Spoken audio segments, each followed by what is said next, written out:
be back in Salinas, California. Let me hear y'all make some noise.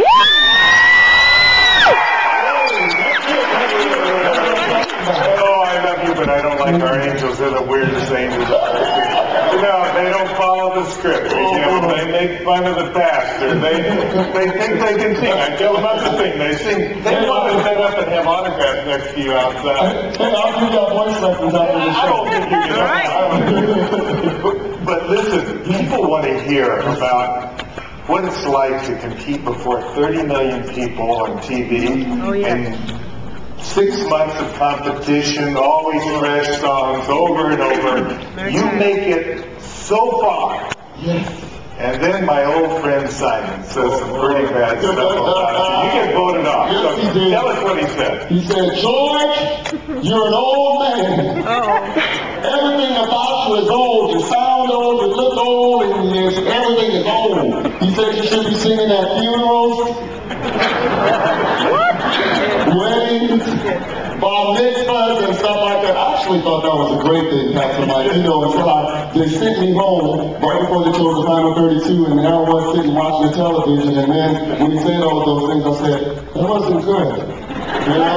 Because you're not out there anymore, yeah? Yeah, exactly. Well, you know, Simon, I checked this out with you.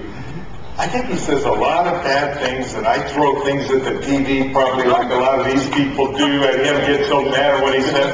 But sometimes he says good things that people ought to listen to. You think so? Definitely. I can remember Simon saying to me, he said, George, you're a nice guy with a nice voice. And Simon, he says, American Idol. He said, you're not. And then he sent me home. But one thing that I did, I thought about it, and he said, George, you have 4 days to prove to me that you're worthy of staying in this competition, and he said you didn't. And when I got home and I was watching the show, you know, saying, oh, I wish they called me back, I wish they called me back. They didn't call at that time, but I wish they called me back. And I was watching the show, and I asked myself, I said, son, my son said, did you really give everything that you knew that you could give, you know? And when I thought about it and I watched everything that happened, I didn't. And I said, if they call me back, I'm going to give 100% and nothing less.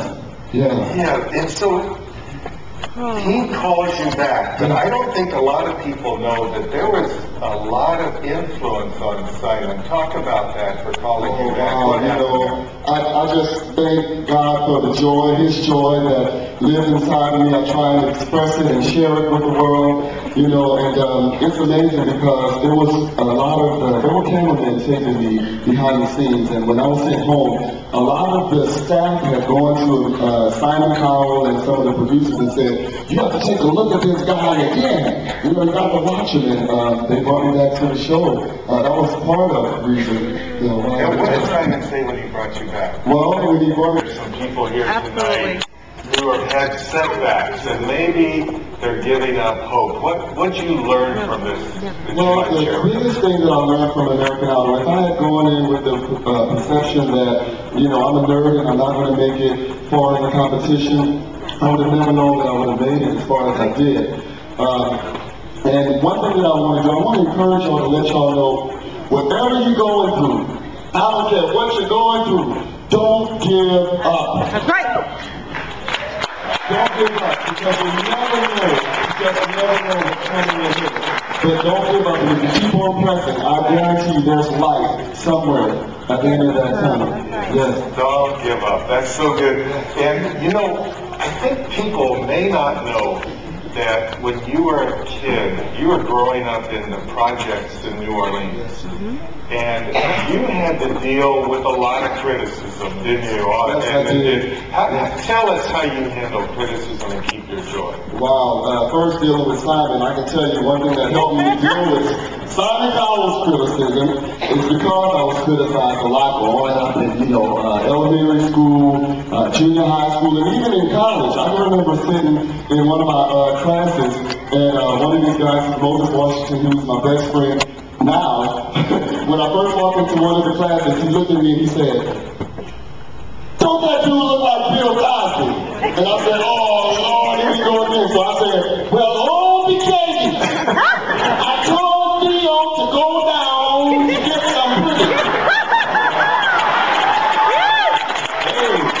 Hey, that has helped me. It taught me to just, just persevere. Right. And it made me stronger. Yeah, no one can take your joy away unless you let it. Oh, nobody, because the joy that I have, the world can give it. Amen. And they can't take it away. Well, things are going so well for you right now. I know you're right now making a new CD album, but you got one of your hits in the movie. Tell us about